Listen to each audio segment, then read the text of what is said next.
রাধে রাধে বন্ধুরা, তোমার সবাই কেমন আছো? আশা করি ভালো আছো। আজ আমি বানিয়েছি মাটন কষা। সাদা ভাত, পোলাও, রুটি, পরোটা, লুচি কিছুর সাথে অসাধারণ লাগবে খেতে। একবার এভাবে বানিয়ে করে খেয়ে দেখবেন বন্ধুরা। আমি চ্যালেঞ্জ দিয়ে বলতে পারি, আঙুল চাটতে বাধ্য হবেন, এতটাই টেস্টি হয়। ভিডিওটি সম্পূর্ণ দেখুন, স্টেপ বাই স্টেপ দেখুন, স্কিপ না করে। এখানে রসুন পেঁয়াজগুলো আমার ছেলা হয়ে গেছে। এখানে আদা নিয়েছি আমি 15 গ্রাম আদা, আর রসুন নিয়েছি মিডিয়াম সাইজের রসুন আমি নিয়েছি রসুনগুলো।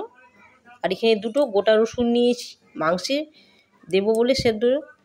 আর এখানে আলুগুলো আমি দুই পিস করে কেটে নিয়েছি। আমার আলুর পরিমাণটা বেশি আছে কারণ আমি একটু আলু খেতে ভালোবাসি। এখানে মাটন আছে আমার, আমাকে আলু খেতে খুব ভালো। মাটনটা একটু কমই নিয়েছি কারণ আমার এখানে মাটনটি বেশ ভালোভাবে তাই জন্য পরিষ্কার করে নিয়ে আমি প্রেসারে দিয়ে দিচ্ছি। প্রথমে আমি পরিষ্কার করে ধুয়ে হাফ চামচ নিয়েছি, তারপরে আর 1 চামচ লবণ দিয়ে সামান্য পরিমাণে জল দিয়ে চামচ লবণ বেশ ভালোভাবে মিক্স করে নিয়ে এবার পিস করা আলুগুলো 2 পিস করে নিয়েছিলাম।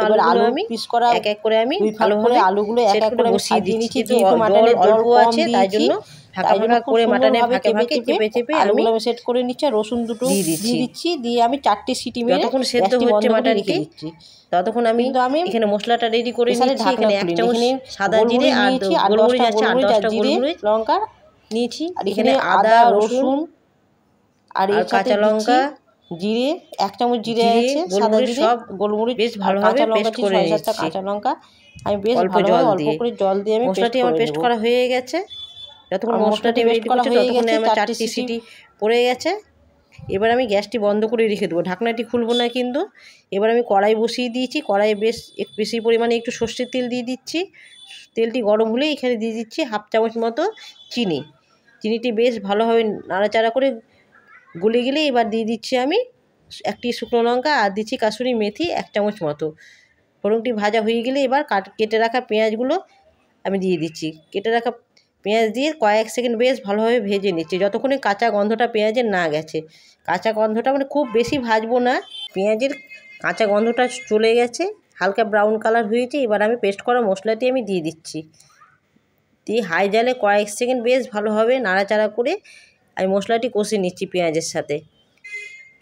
কয়েক সেকেন্ড কষা হয়ে গেলে এবার দিচ্ছি মশলার বাটির ধোয়া জলটি।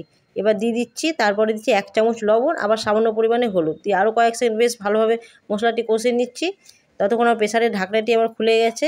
মাটনটা বেশ ভালোভাবে সেদ্ধ হয়ে গেছে, মানে 80% মতো সেদ্ধ করেছি আমি। দিয়ে ঢাকা দিয়ে মশলাটি আমি কষে নিচ্ছি। কয়েকবার আমি ঢাকা দিয়ে মশলাটি কষে নিচ্ছি। মশলাটি কষা হয়ে গেলে ঢাকাটা তুলে নিয়ে এখানে দিয়ে দিচ্ছি 1.5 চামচ মতো ধনের গুঁড়োতে যে কয়েক সেকেন্ড কষে নিয়ে এবার মাটনগুলো আমি দিয়ে দিচ্ছি। সেদ্ধ করা মাটনটা দিয়ে মিডিয়াম জালে আমি কষে নিচ্ছি। বেশ ভালোভাবে কয়েক সেকেন্ড কষে নিচ্ছি। কয়েক সেকেন্ড কষা হলে আমি এবার আরও কিছু সর্ষের তেল অ্যাড করছি। সর্ষের তেলটি দিয়ে আরও কয়েক সেকেন্ড কষে নিয়ে এবার দিয়ে দিচ্ছি মাটনের সেদ্ধ করা যে জলটি ছিল সেই জলটি দিয়ে আমি কষে নিচ্ছি ঢাকা দিয়ে। কয়েক সেকেন্ড ঢাকা দিয়ে কষে নেওয়ার পরে এবার আলুগুলো আমি দিয়ে দিচ্ছি মাটনে।